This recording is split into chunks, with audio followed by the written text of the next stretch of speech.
Hello everyone, this is BK and welcome back. तो जैसा कि आप लोग जानते हैं कि एक मंथ में हमारा सीजीएल का एग्ज़ाम है और साथ में 2 मंथ बाद हमारा एमटीएस का एग्ज़ाम है।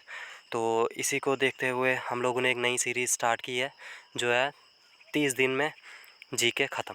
तो उसी का आज पहला दिन है, तो जो भी आज से वीडियो देख रहा है तो स्टार्ट हो जाइए। तो चलिए वीडियो को स्टार्ट करते हैं। तो इसमें आपको मिक्स क्वेश्चन देखने को मिलेंगे, चाहे वो साइंस के हों, चाहे हिस्ट्री के हों, पॉलिटी हो, इकोनॉमिक्स हो, सारे मिक्स मिलेंगे आपको। लेकिन 30 दिन में आप पूरा सिलेबस कंप्लीट कर लोगे जीके का। ओके, तो चलिए फर्स्ट क्वेश्चन से स्टार्ट करते हैं। Which of the following dynasties establish the kingdom of Vijayanagar. ठीक है, तो विजयनगर के बारे में वैसे हमने पहले भी हिस्ट्री के जो वीडियो की थी उसमें हमने पढ़ लिया था, तो बहुत से लोगों को ऑलरेडी आता होगा। तो ये देखिए, पहले तो विजयनगर की कैपिटल याद रखिएगा। कैपिटल है हैम्पी। ठीक है, ये साउथ इंडिया में था। विजयनगर एम्पायर जो था ये साउथ इंडिया में था।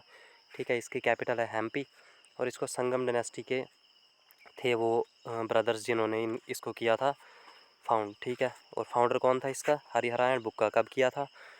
1336। तो देखिए, क्वेश्चन चाहे एक है लेकिन हम उससे ही रिलेटेड कम से कम 5-6 क्वेश्चन कर रहे हैं, तो इससे आपका बहुत ही ज़्यादा बेनिफिट हो जाएगा।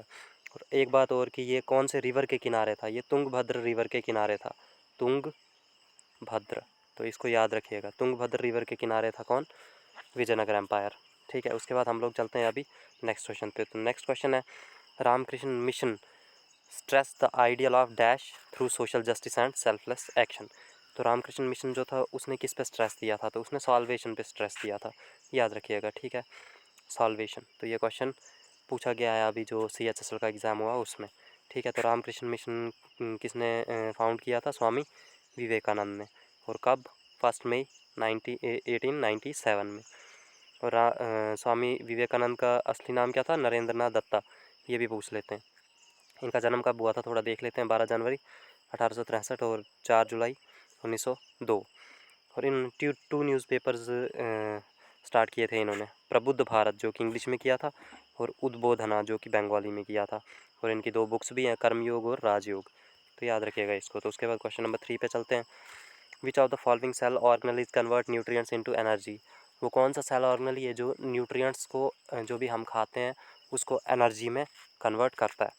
ठीक है, तो वो माइटोकॉन्ड्रिया होता है। ठीक है, याद रखिएगा। अब थोड़ा सेल के बारे में आया है तो उससे रिलेटेड पढ़ लेते हैं कि हु डिस्कवर्ड सेल। ये तो ऑलमोस्ट सब लोगों को पता होगा, रॉबर्ट हुक। कब? 1665। लेकिन उन्होंने डेड सेल को किया था। और लिविंग सेल का पूछें अगर तो ल्यूवेन हुक। कब? 1674। ठीक है, नेक्स्ट क्वेश्चन आ गया। The Tamil word Muvendar mentioned in the Sangam poems means. Muvendar का मीनिंग पूछा है यहाँ पे, तो मूवेंद्र का मीनिंग होता है 3 चीफ्स। ठीक है, याद रखिएगा। Question number 5, in which of the following language did Jyotiba Phule right गुलामगिरी इन 1873। देखिए, इससे कितने क्वेश्चन बन गए। अगर आपसे पूछ लें गुलामगिरी का राइटर कौन है, तो ज्योतिबा फूले। और कब लिखी है? 1873 में। और कौन सी लैंग्वेज में लिखी है? मराठी में। ठीक है, तो उन्होंने एक और भी बुक लिखी है, कौन सी? सार्वजनिक सत्य शोधन। और इन्होंने सत्य शोधक समाज की फाउंडर भी यही है। आल्सो फाउंडेड सत्य शोधक समाज। ये हर साल पूछते हैं, याद रखिएगा। उसके बाद question number 6, fundamental duties were adopted in the constitution of India under leadership of. मतलब जब फंडामेंटल ड्यूटीज़ अडॉप्ट हुई थी तब लीडर कौन था इंडिया का? तो तब इंडिया की प्राइम मिनिस्टर कौन थी? इंदिरा गांधी जी। तो ये भी हम लोग थोड़ा सा कर लेते हैं कि कॉन्स्टिट्यूशन इनएक्टेड ऑन 26 नवंबर 1949 को हमारा कॉन्स्टिट्यूशन बन गया था, लेकिन अडॉप्ट कब हुआ था? 26 जनवरी 1950 को। और जो फंडामेंटल ड्यूटीज़ हैं वो ऐड हुई थी कौन सी कमेटी की रिकमेंडेशन से? ये जो स्वर्ण सिंह कमेटी है इसने रिकमेंड किया था कि फंडामेंटल ड्यूटीज़ होनी चाहिए हमारे कॉन्स्टिट्यूशन में। और इसको 42nd अमेंडमेंट जो कि कब हुई थी? 1976 में। उससे इसको कॉन्स्टिट्यूशन में ऐड किया था। अमेंडमेंट क्या होती है? कॉन्स्टिट्यूशन में कोई भी चेंज करना हो तो अमेंडमेंट से चेंज होता है। तो जो 1976 में 42nd अमेंडमेंट हुई थी उससे फंडामेंटल ड्यूटीज़ को कॉन्स्टिट्यूशन में ऐड किया था। और अभी फंडामेंटल ड्यूटीज़ कहाँ है? पार्ट 4A में। ये भी क्वेश्चन पूछते हैं। कौन से आर्टिकल में? आर्टिकल 51A में। ठीक है, और ये जो फंडामेंटल ड्यूटीज़ का आइडिया कौन सी हमने कंट्री से लिया था? तो ये हमने रशिया से लिया था। रशिया का ही पुराना नाम USSR है। ठीक है, तो ऑप्शन में रशिया हो चाहे USSR हो, उसी को टिक करना है आपने। उसके बाद आ गया question number 7, which festival in Punjab is celebrated to commemorate the formation of Khalsa Panth. ठीक है, कौन सा फेस्टिवल है जो खालसा पंथ के बनने की खुशी में मनाया जाता है? तो बैसाखी है। और खालसा पंथ किसने बनवाया था? भाई गुरु गोबिंद सिंह। ठीक है, खालसा पंथ जो है वो किसने स्टार्ट किया था? गुरु गोबिंद सिंह ने। Question number 8, the term back stick is use in which of the following games? तो बैक स्टिक हॉकी में यूज़ होता है। और क्या क्या हॉकी में यूज़ होता है? ड्रिबलिंग, स्कूप, एस्ट्रोटास्ट। ठीक है, अब थोड़ा देख लेते हैं जो हर साल क्वेश्चन पूछते हैं नंबर ऑफ़ प्लेयर्स से। जैसे बास्केटबॉल में कितने प्लेयर होते हैं? 5, वॉलीबॉल में 6, हैंडबॉल, नेटबॉल, कबड्डी में 7, बेसबॉल में 9 और हॉकी, फुटबॉल, क्रिकेट में 11। ठीक है, याद रखिएगा, इनको अभी से रट्टा मार लीजिए। 5, 6, 7, 8 मिसिंग है, 9, 10 मिसिंग है, 11। और बैडमिंटन नेट की हाइट कितनी होती है? 5 फीट, याद रखिएगा। कुछ केमिकल फार्मूले जो इस साल पूछे जा चुके हैं CHSL में। तो क्विक लाइम का पूछा था CaO। ठीक है, उसके बाद ब्लीचिंग पाउडर जिसको कि कैल्शियम हाइपोक्लोराइड भी बोलते हैं, CaOCl2। कैल्शियम कार्बोनेट का क्या है? CaCO3। ये याद रखिएगा, मोस्ट रिपीटेड है ये। Question number 11, which of the following sites do not have nuclear power plant? तो ऑप्शन के हिसाब से जाना पड़ेगा। तो ऑप्शन में J&K था, तो J&K। बाकी कौन कौन सी जगह पे है पावर प्लांट्स या न्यूक्लियर पावर प्लांट्स, तो वो भी नेक्स्ट वीडियो में बता देंगे। Who is known as sarod samrat? Sarod जो म्यूजिकल इंस्ट्रूमेंट्स पढ़े थे हमने उसमें था ये। सरोद सम्राट किसको बोलते हैं? अमजद अली ख़ान को। और ये भी इम्पॉर्टेंट है क्योंकि अभी इनकी रिसेंटली डेथ हो चुकी है। राजीव तारनाथ, ये भी सरोद बजाते थे, तो ये पूछने के चांसेस हैं। Question number 13, who wrote wealth of nation? तो वेल्थ ऑफ नेशन बुक किसने लिखी है? एडम स्मिथ ने। और जिनको फादर ऑफ इकोनॉमिक्स भी बोला जाता है एडम स्मिथ को, और माइक्रो इकोनॉमिक्स का फादर एडम स्मिथ को बोला जाता है, और मैक्रो इकोनॉमिक्स का फादर J.M. कीन्स को बोला जाता है, जो कि इंग्लैंड के हैं। और J.M. कीन्स ने ही जनरल थ्योरी ऑफ एम्प्लॉयमेंट दी थी, याद रखिएगा, ये भी क्वेश्चन आता है। उसके बाद थोड़ा दादा भाई नारोजी के बारे में पढ़ लेते हैं। दादा भाई नारोजी ने poverty and un British rule in India book लिखी थी। ये शायद हमने लास्ट वीडियो में भी किया हुआ था। और इसमें इन्होंने ड्रेन थ्योरी दी थी, ड्रेन ऑफ वेल्थ थ्योरी। ठीक है, याद रखिएगा। Question number 14, where is Indian Institute of Skiing and Mountaineering located? तो ये J&K में, गुलमर्ग J&K में है। ठीक है, अब 2-3 क्वेश्चन बनते हैं माउंटेन से रिलेटेड, तो उनमें कंफ्यूज मत होइएगा। तो स्कीइंग पूछे तो J&K। National institute of mountaineering and adventure sports का पूछे तो अरुणाचल प्रदेश। देखिए माउंटेनरिंग दोनों में आ रहा है, तो कन्फ्यूज़ नहीं होना है। नेहरू इंस्टीट्यूट ऑफ माउंटेनरिंग पूछे तो उत्तराखंड। ठीक है, question number 15, in what form is the energy derived from the food that we eat is stored in our body? जो हम खाना खाते हैं उससे जो एनर्जी मिलती है वो हमारी बॉडी में किस मतलब कैसे स्टोर होती है, तो उसको हम क्या बोलते हैं? उसको हम ग्लाइकोजन बोलते हैं। ठीक है, तो याद रखिएगा, उसको हम ग्लाइकोजन बोलते हैं। ऑल इंडिया मुस्लिम लीग, ठीक है, वाज एस्टेब्लिश्ड इन 1906। देखिए पहले तो ये याद रखिएगा कि ऑल इंडिया मुस्लिम लीग कब फाउंड हुई थी? 1906 में एस्टेब्लिश हुई थी। और कहाँ पे? ढाका में। ठीक है, तो इसको भी याद रखिएगा। तो ढाका में हुई थी, तो इसको याद रखिएगा। तो पार्टीशन ऑफ बंगाल कब हुई थी? ये भी बहुत इंपॉर्टेंट क्वेश्चन है। 1905 में हुई थी। और ये भी पूछ लेते हैं कि उस टाइम वाइस रॉय कौन था? तो लॉर्ड कार्जन थे उस टाइम वाइस रॉय। याद रखिए, एक बार फिर से रिपीट कीजिए मेरे साथ। पार्टीशन ऑफ बंगाल 1905 में हुई थी, जिसको बंगाल विभाजन बोलते हैं। ठीक है, और लॉर्ड कार्जन उस टाइम वाइस रॉय थे। उसके बाद कुछ पार्टीज़ जो कब बनी थी ये हम लोग कर लेते हैं। जैसे communist party of India CPI 1920 में बनी थी। और किसने बनाई थी? ये MN रॉय ने। All India trade union Congress, इसको AITUC ऐसे याद कर सकते हो। तो डेट इसकी नहीं लिखी है, ये भी 1920 में ही बनी थी, याद रखिएगा। और NM जोशी ने बनाई थी। उसके बाद कांग्रेस सोशलिस्ट पार्टी CSP बोलते हैं, जिसको 1934 में। हिंदुस्तान रिपब्लिक एसोसिएशन 1924 में। और इसी को मॉडिफाई करके क्या बनाया? हिंदुस्तान सोशलिस्ट रिपब्लिक एसोसिएशन 1928 में। ठीक है, उसके बाद स्वराज पार्टी 1923। तो इसके कौन थे chairman? CR Das and Motilal Nehru. याद रखिएगा, ये भी क्वेश्चन आता है, चेयरमैन ऑफ स्वराज पार्टी। उसके बाद who gave big bang theory of universe? देखिए साइंस, ज्योग्राफी, पॉलिटी, इकोनॉमिक्स, सबके क्वेश्चन अभी तक हम लोग कर चुके हैं। ठीक है, क्वेश्चन 17 आ गया, who gave big bang theory of the universe? तो लेमेटर।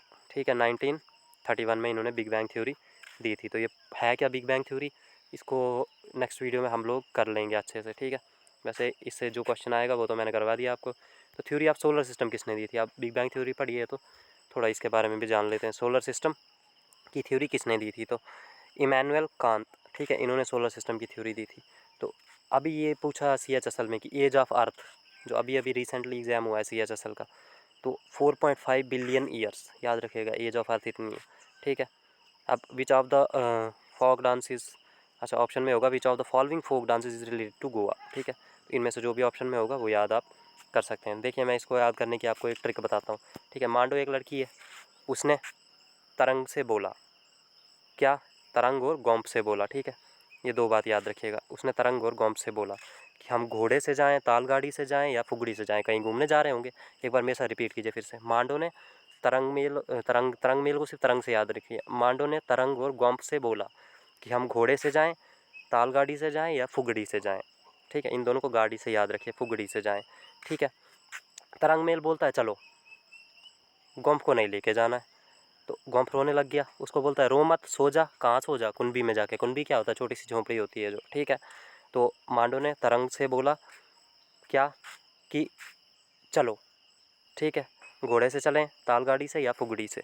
तो गोंप को नहीं लेके गए। गोंप क्या, गोंप को बोल रहे हैं रो मत, सो जा कुनबी में जाके। ओके, इतनी अच्छी ट्रिक है, तो इसको आप लोग 2-3 बार अगर खुद से बोलेंगे ना तो आपको याद हो जाएगा। उसके बाद MP के कुछ डांस, काकसर, भागोरिया, मांच, खड़ा नाच, आधा, फूलपत्ती, ज्वारा, मटकी, तेरह ताल, ठीक है। ये तेरह ताल जो है ये आई थिंक राजस्थान में भी है। तो ऑप्शन में अगर किसी स्टेट का डांस आ रहा है, ऑप्शन में वो स्टेट नहीं है, तो उसकी जो नेबरिंग स्टेट्स है, ठीक है, तो वो ऑप्शन में है तो वही आंसर होगा। तो ये मत सोचिएगा कि ऑप्शन में ही नहीं था, वो नेबरिंग स्टेट्स उसकी जो है उनमें से भी आंसर हो सकता है, ठीक है। तो इसको भी अगर ट्रिक से करना चाहो आप तो कर सकते हो। जैसे एक काका है, ठीक है, काका है, वो बोल रहा है क्या, गोरी, गोरिया से, भागोरिया से, गोरिया याद रहो। गोरिया मंच पे खड़े होके नाच रही है, अदाएँ दिखा रही हैं, लोग उस पर फूल पत्तियाँ फेंक रहे हैं, ठीक है। और नाचने के बाद उसको क्या मिला, ज्वार मिला, मटकी मिली और तालियां भी मिली, ठीक है। ऐसे आप लोग याद कर सकते हैं। 2-3 बार रिपीट कीजिए इसको कि काका बोल रहा है कि गोरिया मंच पे खड़े होकर नाच रही है, अदाएँ दिखा रही हैं, लोग उस पर फूल पत्तियाँ फेंक रहे हैं, और नाचने के बाद उसको मिला क्या, ज्वार मिला, उसको मटकी मिली और तालियाँ मिली, तेरह ताल, ठीक है। अब केरला की भी याद रखो, आट्टम वाले तो आप लोग याद रखिए कि मैक्सिमम केरला से ही होते हैं। जैसे मोहिनी आट्टम क्लासिकल डांस हमने किया था, ठीक है। तो कानी अट्टम, काली अट्टम, ओटम, थुलाल, थयाम, ये याद रखिए। बाकी जो है तो वो हमने कर भी दिए हैं अलग से। ओके, तो अभी हमने एक करंट अफेयर शॉर्ट भी रखा है हर वीडियो में, उससे बेनिफिट होगा कि करंट अफेयर्स भी हमारे साथ साथ में तैयार होते जाएंगे, ठीक है। तो first question, 106 constitutional amendment deals with, किससे डील करती है 106 कॉन्स्टिट्यूशनल अमेंडमेंट, तो reservation to women in Lok Sabha and legislative assembly, women's की रिजर्वेशन से डील करती है, जो कि उनको लोकसभा और लेजिस्लेटिव असेंबली में रिजर्वेशन मिलेगी। अब हु वन US ओपन, देखिए US ओपन 2023 क्यों पूछा है, क्योंकि ये जो है ये लास्ट में होता है, ईयर के लास्ट में, तो 2024 में अभी तक हुआ नहीं है, तो 2023 का ही पूछेंगे। तो वीमेंस टाइटल किसने जीता US ओपन का, तो कोको गॉफ ने जीता। और अगर मेंस का पूछें तो नोवाक जोकोविच, ये जो पर्सनैलिटी है ना बहुत इंपॉर्टेंट है, बहुत ज़्यादा बार जीता है नोवाक जोकोविच। तो इनमें आप लोगों ने कन्फ्यूज़ नहीं होना है, ठीक है। कोको गॉफ, US ओपन की बात हो रही है, कोको गॉफ और नोवाक जोकोविच, ठीक है। ऑस्ट्रेलियन ओपन पूछें तो ये तो जनवरी में ही हो जाता है हर साल, तो ये 2024 का ही पूछेंगे। तो मेंस ने जीता है जानिक सिन्नर ने, जो कि इटली के हैं, और वीमेंस ने आरियाना सैबेलंका, जो कि बेलारूस की हैं।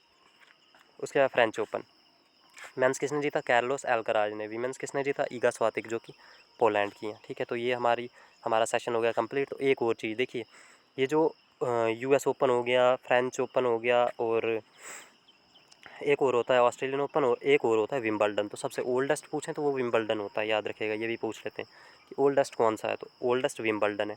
ओके, तो इसके साथ ही ये सेशन हो गया ख़त्म। तो 15 मिनट से भी पहले हम लोगों ने इतने अच्छे से कर लिया है। तो डेली की ये वीडियोस आते रहेंगी, तो वीडियो को पहले एक लाइक कीजिए, चैनल पे फर्स्ट टाइम आए हैं सब्सक्राइब कीजिए, और गारंटी ये है कि 30 दिन में आपका सिलेबस कंप्लीट हो जाएगा। आप 80 to 90% पेपर में अटैम्प्ट करके आएंगे, तो बने रहिएगा। क्योंकि देखिए फर्स्ट क्लास तो सब देख लेते हैं, लेकिन आगे कंटिन्यू होने में प्रॉब्लम होती है सबको, सब कंटिन्यू नहीं रह पाते हैं। तो तभी बोलते हैं ना, कंसिस्टेंसी इज़ इम्पॉर्टेंट।